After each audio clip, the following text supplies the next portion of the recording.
One. Hello and welcome to 5 Minutes with Phil Beardmore. I always get confused about which side I'm supposed to jiggle at. That way. There you go.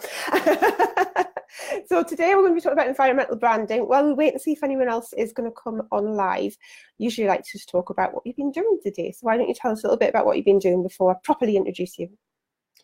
This morning, first thing, I sent a few emails.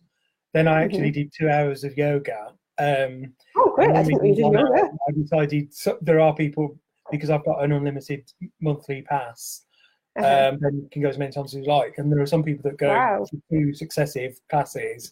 So I had 2 1-hour classes with a short break in between. And so I'm feeling good at the moment, although I might be a bit tired later. Yeah. And I had some lunch, and then I've been reading my book and trying to sort of relax in time for this and not get too involved in anything. Great. That was brilliant. Or people who do yoga always seem so happy. So that's something I'd quite like to do. I've putting it off. Certainly during and after the class. It is good for you in every way. Yeah. There's no two ways about it.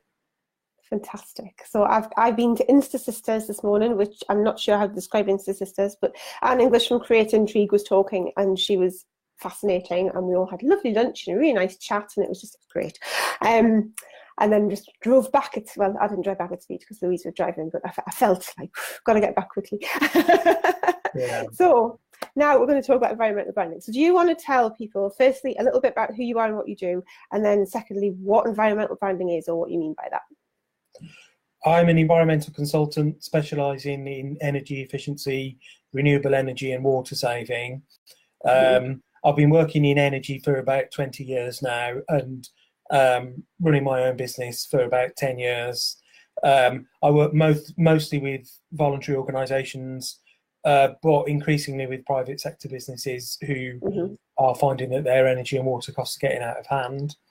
I do a lot of research and evaluation, as well as direct advice to businesses and sometimes private householders on how to manage their energy and water costs. And by environmental branding, I mean the sort of messages that we use to encourage people to buy environmental products and services, but also for non-environmental businesses. If you're a normal business that isn't an environmental business, you may still have an environmental message. You might be trying to persuade your customers or staff to be more environmentally friendly, or you might be trying to convince your customers or staff that you are an environmentally friendly business. Waitrose, Marks and Spencer's are very good at this, and there is a right way and a wrong way to do it. And I think that's what we're going to talk about a little bit today. Fantastic. And I think that's quite topical as well, isn't it? Because I certainly don't know about you, but I feel like the environment has become more of a thing, or maybe it's just because I'm more aware of it myself. I'm not sure. Well, I think the latest findings from the IPCC, the International Panel on Climate Change, Intergovernmental Panel on Climate Change, have got to a much wider audience than ever before. And I think there is a growing awareness of just where we are, and that we are, in the middle of. Oh, you're frozen. Yeah. Okay. After a period where I think environmental awareness was falling a little bit because the message wasn't getting across, and in this country where but now it's back on the agenda. I just wondered if you could lean forward a tiny bit, because otherwise that might help with the sound. It keeps going in and out. Okay, great. Carry on. So do you want... After a period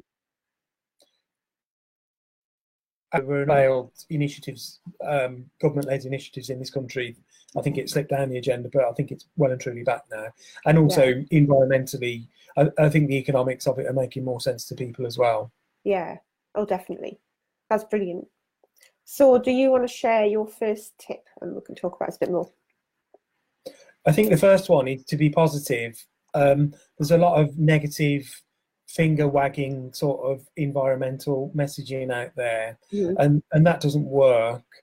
and it doesn't work in particular with the people who are the farthest away from taking action.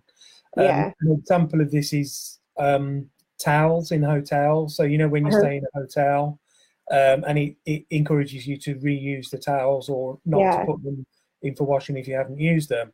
Yeah. And most hotels will say something like, Oh, yeah. please reuse, please reuse the towels, or please don't put them for wash if they haven't been used. Yeah. And that works for most people. But for people who are less environmentally aware, that doesn't really work. But I read somewhere a couple of years ago that hotels that say things like 90% of our customers reuse their towels have much higher rates of towel reuse than others, because it's creating a social norm. It's not just exhorting people to do something, it's saying this is the normal thing that everybody does. And people are more likely. So positive messages are far more likely to get people to take action, or buy, or devote time or money to doing something, than just appealing to people's better nature. Because for a minority of people, that's just not enough. Yeah, and we're quite selfish, aren't we? And sometimes you need like a thing to make you feel like you're more like everybody else, rather than just doing it because it's good for the planet. Which and it's good for me, but not for everybody. Yeah, making people feel good about taking environmental action. And, if you look at the branding of people like Marks and Spencer's and Waitrose and the Co-op, in terms of the way they promote their environmental credentials, it makes people feel good about shopping with those brands, and that they're part of something. And that's the best way, really. Yeah, fantastic. I think that's really important, actually. And I'm thinking one of my clients grew up green sells reusable nappies.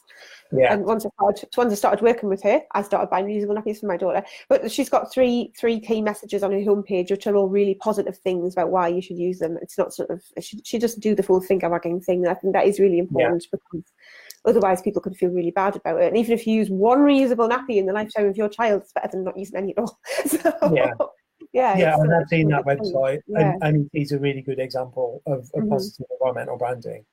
Yeah, fantastic, wonderful. I think if people watching this, maybe they could come up with things that they might do that are like that, because I know that there will certainly be people who will watch this later who I think this would fit with, like Aggie, who has grown up green. So if there's other people who have other examples of their own, that would be really great for them to share a bit later on.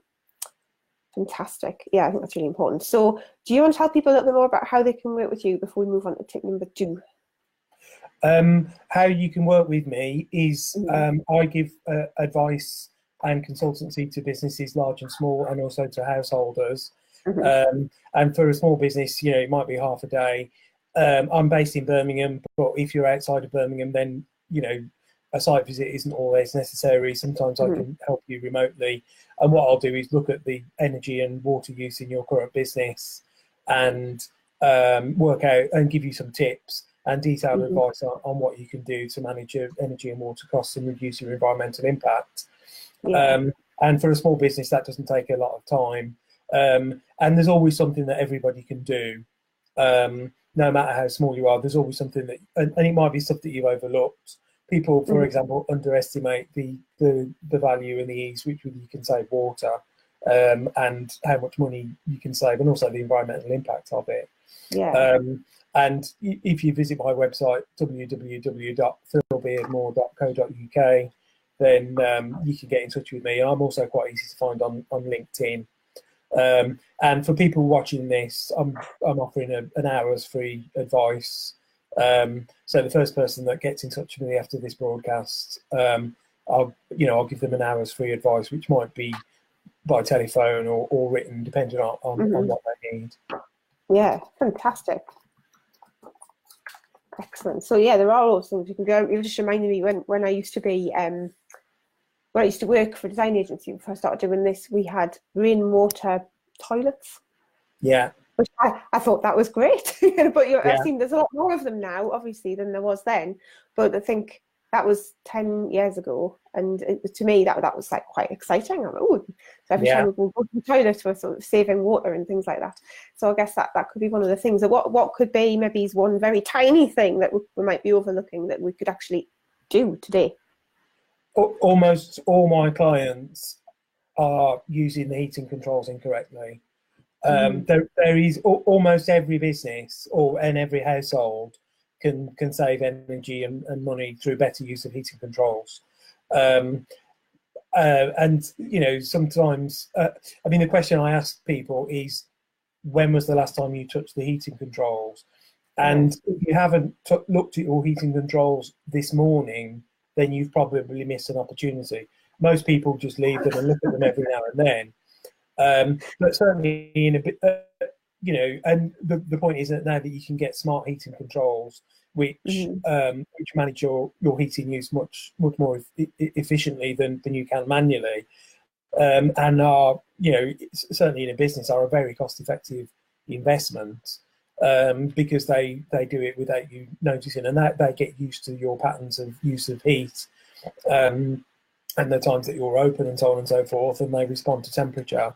But even if you use heating controls, there's always scope to use them better, and that's usually one of the places that I start. And invariably, better use of heating controls is almost inevitably top of the list of advice that I give to any client. Yeah. Yes, I'm feeling very guilty. I haven't looked at my thermostat this morning at all. Don't feel guilty. Every action counts. Every action makes a difference. In fact, as you know, I work in my parents' house and the radiator is over here. And my mum turns the radiator off on the end of the week. So when I come in on a Tuesday, it should be quite cold in here, but it's never cold. It only gets cold at the end of the day, and they're always telling me that I should turn the radiator up in the morning so that it'll be warm by later on. And I get notes left all over the place. that actually sounds quite good.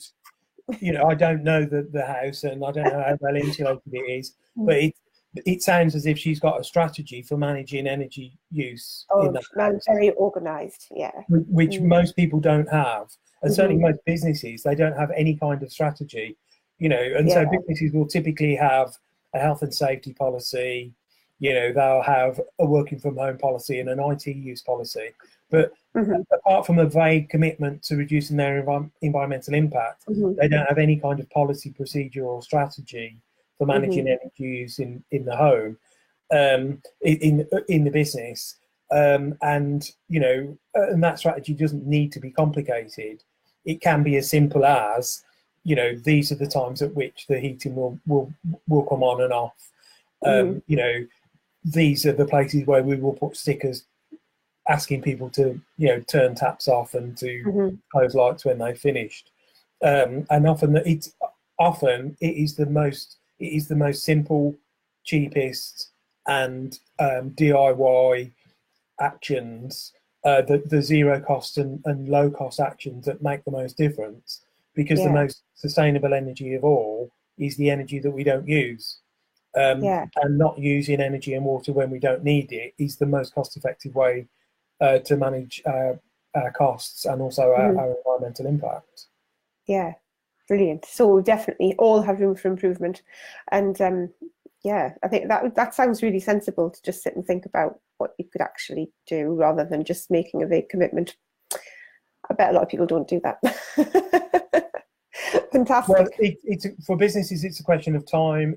Unless they are part of a supply chain where their customer requires them to have, for example, an environmental management system, then there's not really necessarily an incentive on people to do it. But if people do it, then it is a really good investment of time, because you're turning waste into value for your business, and that's increasing your profitability, and also managing things like thermal comfort. I mean, I've lost count of the amount of times that I go into offices and you've got one group of people complaining that it's too hot, and another group of people complaining that it's too cold, and they keep going behind each other's backs and sneakily turning the air conditioning on or the heating on, depending on whether they're hot or cold. And a lot of the time the reason is just because the heating controls aren't set properly. Especially if the heating controls are quite old. But a lot of the time they're just not set properly because people aren't aware of how to set office heating controls properly, and it's nobody's job you know, when the building was built or the system was installed, nobody told them how to use them. It's nobody's responsibility to use them properly. So they're just on the default setting. And that's not only potentially wasteful, very wasteful, but also it means the building can be uncomfortable. And you've got hot air and cold air literally fighting with each other for supremacy, and people complaining that it's too hot or too cold. Yeah, that makes sense. And I remember those arguments too.